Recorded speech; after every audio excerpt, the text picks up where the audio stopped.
Cost accounting जब start किए तो पढ़ाए थे element of cost, material, labour and expenses. फिर मटेरियल का दो टाइप, डायरेक्ट इनडायरेक्ट, लेबर का दो टाइप, डायरेक्ट इनडायरेक्ट, एक्सपेंसेस का दो टाइप, डायरेक्ट इनडायरेक्ट।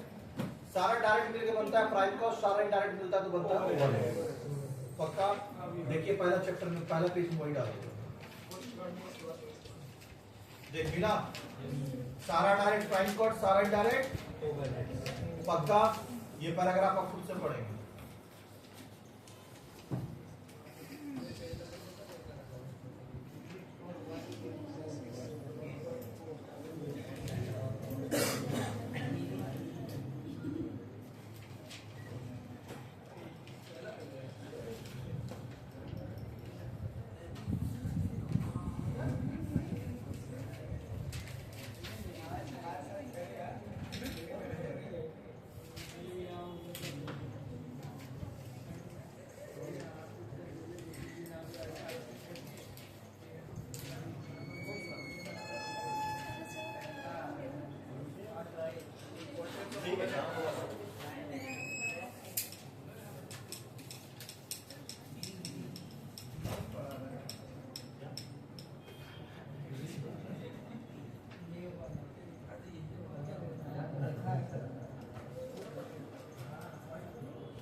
हो गया? चला जा, सेकंड पेज नहीं पढ़ना है, थर्ड पेज में आ। ओवरहेड का क्लासिफिकेशन दिया है, पहला फंक्शन वाइज पढ़ा चुके, देख तो फैक्ट्री ओवरहेड, प्रोडक्शन को फैक्ट्री ओवरहेड बोलते हैं, admin and selling, selling and distribution मिला। अच्छा, सेलिंग को अलग लिखा है, डिस्ट्रीब्यूशन को, और रिसर्च एंड डेवलपमेंट हो चुका है। अच्छा, उसके बाद है बच्चा एलिमेंट वाइज में क्या होता है, indirect material, indirect labour, indirect overhead हो चुका है। अब आजा बीच में क्या बच्चा, फिक्स्ड ओवरहेड, वेरिएबल ओवरहेड और सेमी वेरिएबल ओवरहेड। क्या होता है ये? सुन बच्चा इधर देख, फिक्स्ड, सेमी और वेरिएबल। सुन, कॉस्ट का क्लासिफिकेशन हम लोग ऐसे भी करते हैं बिहेवियर वाइज। एक तो जाना फंक्शन वाइज, एक जाना एलिमेंट वाइज, एक जाना ट्रेसेबिलिटी वाइज और डायरेक्ट और इनडायरेक्ट वाइज। एलिमेंट वाइज अगर क्लासिफिकेशन बोलता है तो हम लोग क्या बोलेंगे, मटेरियल, लेबर, एक्सपेंसेस। पक्का? और ट्रेसेबिलिटी वाइज बोलेगा तो, और डायरेक्ट इंडायरेक्ट वाइज तो मटेरियल का दो टाइप, डायरेक्ट इंडायरेक्ट, लेबर का दो टाइप, डायरेक्ट इंडायरेक्ट, और एक्सपेंसेस का दो टाइप, डायरेक्ट इंडायरेक्ट। पक्का? उसके बाद क्लासिफिकेशन होता है फंक्शनल वाइज क्लासिफिकेशन, तो बता दिए क्या क्या, factory overhead, selling and distribution overhead, office and admin overhead, research and development overhead हो चुका है। अब हम लोग का क्लासिफिकेशन कॉस्ट का चलेगा behaviour wise. Behaviour wise cost का क्लासिफिकेशन तीन है, एक होता है फिक्स्ड कॉस्ट, एक होता है वेरिएबल कॉस्ट, वेरिएबल कॉस्ट, और एक होता है सेमी वेरिएबल कॉस्ट। हाँ, चलो क्या ध्यान सुन, क्या होता है ये फिक्स्ड कॉस्ट का मतलब वो कॉस्ट होता है जिसमें तू प्रोडक्शन कर या नहीं कर वो लगना ही लगना है। अब एक स्टूडेंट नहीं भी पढ़ाएंगे ना, जीरो भी पढ़ाएंगे ना, तभी मेरे को मकान मालिक का रेंट देना ही होगा। समझा रहा है? इसको हम लोग क्या बोलते हैं, फिक्स्ड कॉस्ट। स्टाफ का सैलरी फिक्स्ड कॉस्ट, आंटी आएगा झाड़ू पोछा मारा के जाओ, लेगा ही लेगा। क्लियर हुआ? जैसे मान लो बच्चा देखा होगा साड़ी सेंटर में ज्यादातर पल्लवी साड़ी हो गया, जरी हो गया, ये लोग देखना बरसात के मौसम में एक सेल लगाते हैं। क्लियर हुआ? अब सेल लगाता देखना 50% डिस्काउंट देता है, क्यों? फिक्स्ड कॉस्ट को रिकवर करने के लिए। पता है कि अगर एक भी साड़ी नहीं भी बेचेंगे ना तो स्टाफ का सैलरी तो देना है, ऐसा तो नहीं कि छुट्टी दे देंगे। अगर तू बरसात में छुट्टी दे दिया और इसी दुर्गा पूजा इन करेगा तो फिर कहां से स्टाफ खोजेगा साड़ी दिखाने के लिए? तो 10-12 स्टाफ तो चाहिए उसको, तो छोड़ नहीं सकता, भले माल ना बिके उसको देना होगा। फिर ऐसा तो नहीं है कि माल अगर साड़ी मेरा नहीं बिक रहा तो बत्ती बुझा के बैठेंगे, एसी बंद करके बैठेंगे, ऐसा होगा क्या? तो लाइटिंग, सैलरी, हाँ लाइटिंग हो गया, स्टाफ का सैलरी हो गया, शोरूम का रेंट हो गया, ये सब क्या है? Fixed cost. प्रोडक्शन कर या नहीं कर तुमको लगना ही लगना है। लेकिन वेरिएबल कॉस्ट प्रोडक्शन करेंगे तो लगेगा, नहीं करेंगे तो नहीं। ये होता है डायरेक्ट मटेरियल और डायरेक्ट लेबर। ये प्रोडक्शन करेंगे तो लगेगा और नहीं करेंगे तो, हम स्टाफ सैलरी का बात नहीं कर रहे, वर्कर का बात कर रहे। वर्कर कैसे रखते हैं? कॉन्ट्रैक्टेड बेसिस पे, आएगा तो पैसा देंगे, नहीं आएगा तो पैसा, तो उसको उसको हम लोग बोलते हैं डायरेक्ट लेबर। तो प्रोडक्शन होगा तो आएगा, आएगा तो देंगे, नहीं तो नहीं देंगे। मतलब डिपेंड किस पे करता है? प्रोडक्शन पे, डायरेक्ट लेबर पक्का। और मटेरियल प्रोडक्शन करेंगे तो मटेरियल लगेगा, नहीं करेंगे तो नहीं लगेगा, वेरिएबल कॉस्ट। तो फिर सेमी वेरिएबल क्या होता है? Partly fix partly variable. एक लिमिट तक फिक्स होता है, उसके बाद प्रोडक्शन बढ़ाएंगे तो बढ़ेगा। रिपेयर मेंटेनेंस एक लिमिट तक फिक्स होता है, रिपेयर करना पड़ता है, उसका तो प्रोडक्शन बढ़ा तो खर्चा बढ़ते चले जाएगा। जैसे पुराना जमाना में जो टेलीफोन बिल आता था हम लोग का, 200 रुपया रेंटल फिक्स रहता था। ट्रिंग बनाता था अंतार वाला, 200 रुपया रेंटल फिक्स है, उसके ऊपर बात करेगा तो एक्स्ट्रा चार्जेस लगेंगे। क्या था वो? Semi variable. फोन तुम नहीं भी बात किया तब भी तेरे को 200 देने ही नहीं, सेमी वेरिएबल। तो चलिए हम लोग का ये क्लासिफिकेशन तीनों देख लिए, अभी 4-5 पेज तक यही है, देख ले है, देख लीजिए, पढ़ा दिया। ये तुमको मिलेगा कहां तक बता रहे थे? पेज नंबर 1.8 तक सेम है, पढ़ा दिए। कोडिफिकेशन नहीं आने वाला, नहीं पढ़ना है। चल सीधा आएंगे पेज नंबर हम लोग यूनिट 4 का 1.11 आ गया। यूनिट 4 1.11 में आइए, सुन।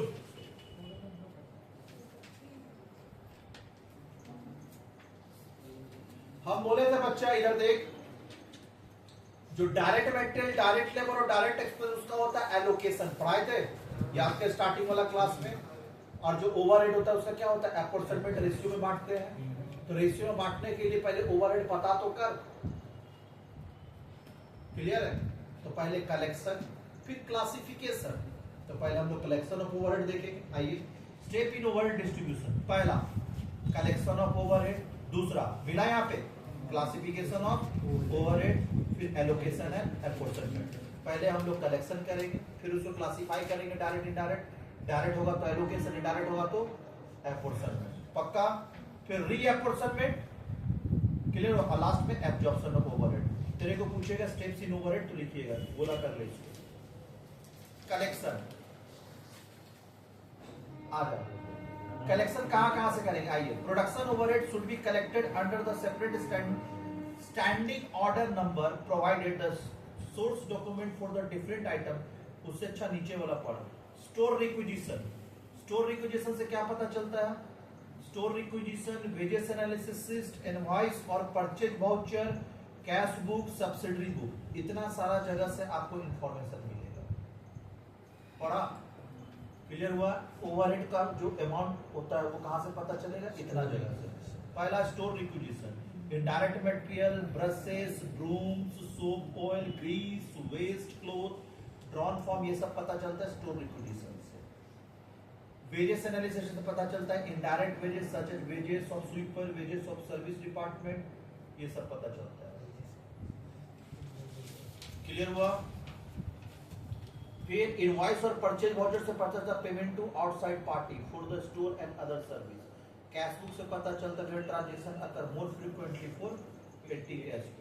जर्नल एंट्री से पता चलता number of item pertaining to overhead. और सब्सिडरी बुक से पता चलता है there are many item overhead which do not result in current cash outlay, need some adjustment और related to income expenses. For example depreciation, accrued insurance, notional rent, interest on capital, ये सब पता चलता है सब्सिडरी कॉस्ट। कोई दिक्कत यहां तक? चलिए आइए अब बात करेंगे डिपार्टमेंटलाइजेशन ऑफ ओवरहेड। जो ओवरहेड होता है ना बच्चा, उसको दो पार्ट में हम लोग डिवाइड करते हैं, एक प्रोडक्शन डिपार्टमेंट और एक सर्विस डिपार्टमेंट। दो डिपार्टमेंट होता है, नीचे देखिए टाइप्स ऑफ डिपार्टमेंट, पहला प्रोडक्शन डिपार्टमेंट और दूसरा सर्विस डिपार्टमेंट और तीसरा पार्टली प्रोडक्शन पार्टली सर्विस।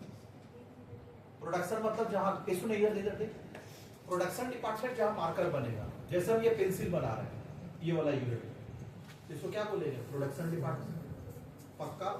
लेकिन जो सेल्स डिपार्टमेंट है ना, वो सेल करता है, तो क्या हम उसको प्रोडक्शन डिपार्टमेंट बोलेंगे? तो क्या है? Service department. क्लियर हुआ?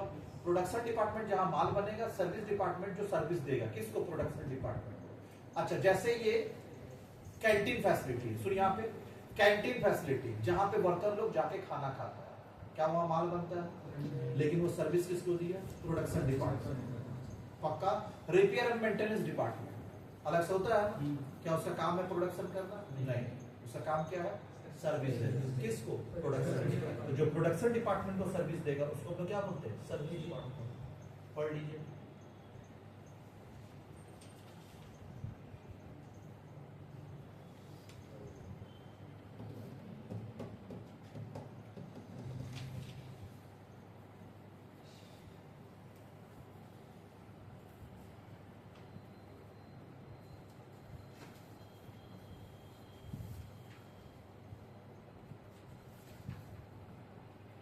हुआ, पढ़िए जल्दी।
चले, एलोकेशन एपोर्शनमेंट। एलोकेशन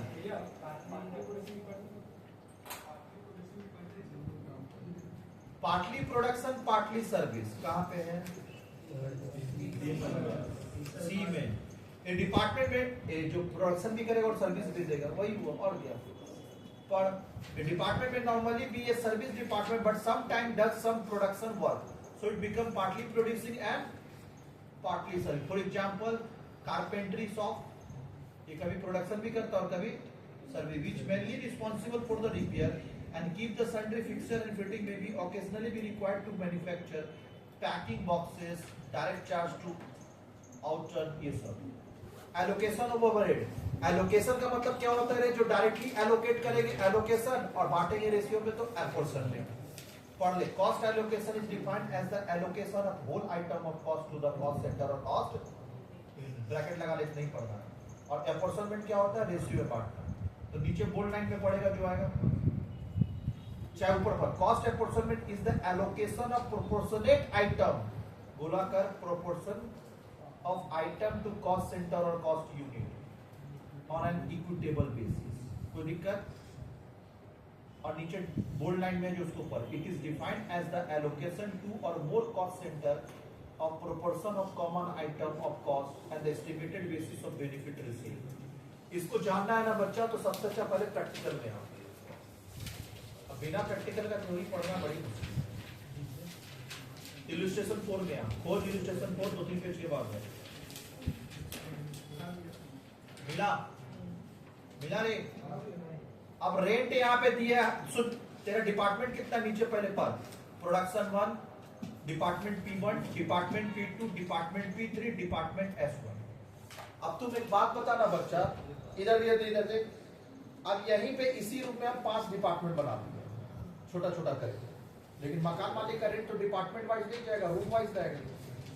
हम तो रूम का रेंट सीधा दे दिए 2000 रुपया, लेकिन कौन सा डिपार्टमेंट में कितना रेंट चार्ज होगा। अब एक बात बताना, यहाँ पे इतना में हम मार्कर बनाते हैं, बगल में बुक बनाते हैं, बगल में पेंसिल बनाते हैं, तो क्या सारा रेंट हम मार्कर पे चार्ज कर देंगे? नहीं, मार्कर महंगा हो जाएगा, तो इसको रेशियो में बांटना होगा। कैसे बांटेंगे वो बताओ?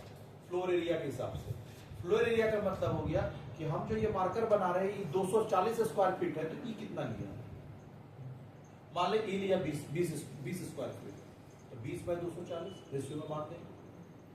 फ्लोर एरिया में जो जितना एरिया ऑक्युपाइड करेगा उतना रेंट सहेगा। अब लाइट जो लगाए हैं, इधर देख, इधर लाइट तो सबको भी लाना, तो लाइट में कितना चार्ज कर? महीने का बिल आया 3000 रुपया, किस पे चार्ज करते? अगर तो मार्कर पे करेगा तो मार्कर महंगा, क्लियर हुआ? बुक पे करेगा तो बुक महंगा। तो कैसे करे? रेशियो बांटे। कैसे बांटे? नंबर ऑफ लाइट पॉइंट या फिर floor area. Number of light point तब होता है जब मान ले बच्चा यहाँ पे, मान ले रूम अलग अलग है, क्लियर हुआ? रूम अलग अलग है, 5 रूम है, तो इलेक्ट्रिक डिपार्टमेंट वाला तो 5 रूम का इलेक्ट्रिसिटी नहीं लेता, तो एक ही मीटर तेरा बैठा देगा। अच्छा एक बात बताना, घर में अगर 4 बेडरूम है तो चारों का मीटर अलग होता है कि एक होता है? तो भैया बेडरूम के हिसाब से मीटर थोड़ी लगता है, मीटर तो पूरा तेरा घर के हिसाब से लग गया। तो मीटर लगा दिया, 500 रूम है, क्लियर हुआ? अब कैसे चार्ज करें? तो नंबर ऑफ लाइट पॉइंट। मान ले यहाँ लाइट पॉइंट यूज हुआ, जैसे देखिए यहाँ पे 2 पंखा 2 लाइट, 2 पंखा 2 लाइट कितना हो गया? 4 पॉइंट, और 2 है तेरा सॉकेट, तो कितना हो गया? 6 पॉइंट। तो 6 पॉइंट इसका हुआ, वहां गिनती कर कितना पॉइंट है? 6 वहां भी होगा, तो 6 6 12, क्लियर हुआ? तो 12 पॉइंट इस जगह का होगा। तो बगल वाले रूम में जाके कितना पॉइंट होगा? तो जिस पॉइंट सबका पॉइंट ले लेगा और उसी रेशियो में क्या करेंगे हम लोग? बांटेंगे।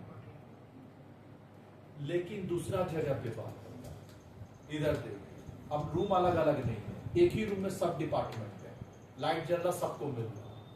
अब बता कैसे बांटेंगे? Floor area. तो पहले नंबर ऑफ लाइट पॉइंट देखेंगे, हुआ तो ठीक है, और नहीं तो फिर कैसे बांटेंगे?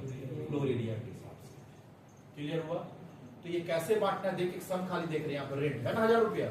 अब देख 1000 रुपया रेंट को बांटा है फ्लोर एरिया में, देख 1000 रुपया है, इसको फ्लोर एरिया के हिसाब से बांटना है 1000 को। फ्लोर एरिया खोज तो कहाँ पे रे? फ्लोर एरिया है या एरिया स्क्वायर मीटर? मिला? एरिया स्क्वायर मीटर के ऊपर लिख फ्लोर एरिया। ये हम सम कराएंगे बच्चा अगला क्लास में, लेकिन इसको आप करके आइएगा घर से। अब देख फ्लोर एरिया निकाल तो कितना है रे? 1500, 1100, 900, 500। अब यहां देख क्या है, देख यहाँ 1500 P1 का है ना, फिर P2 का, फिर P3 का 900, फिर सर्विस है ना, उसके बाद S1 का कितना ही है क्या?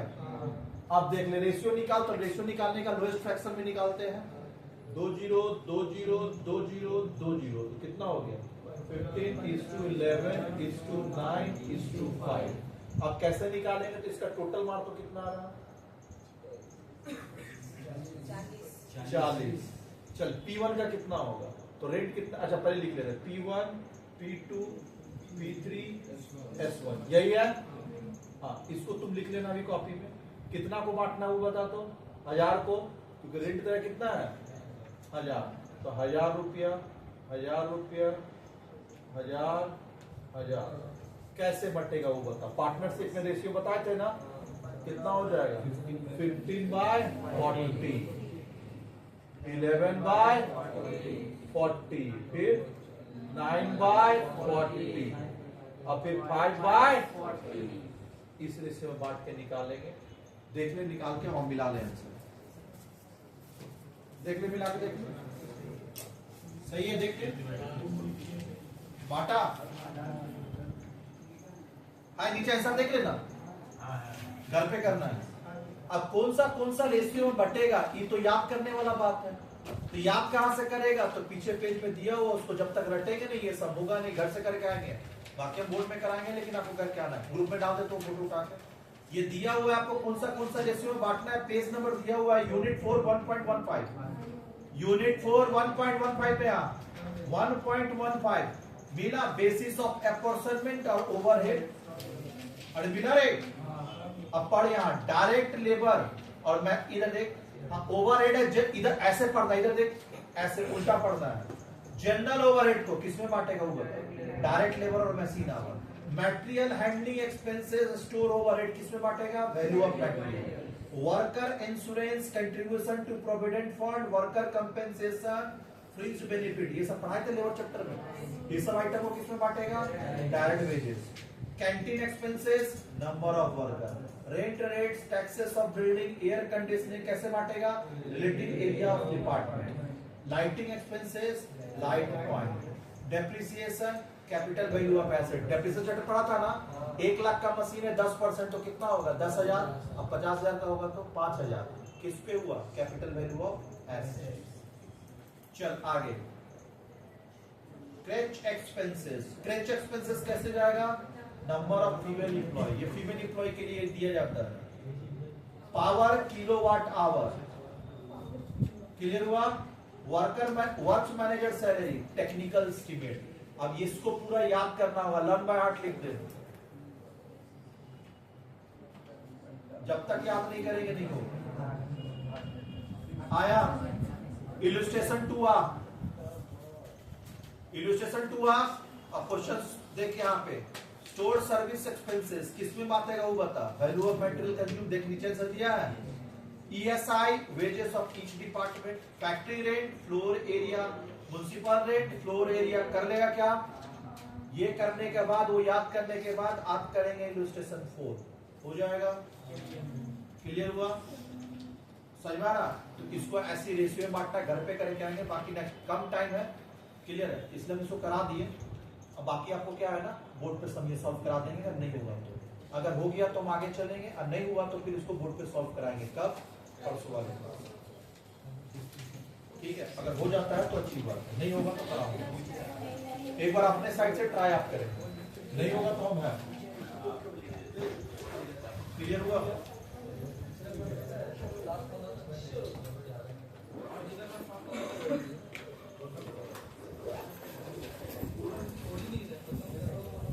दे दो आदित्य, बता दे क्या करें।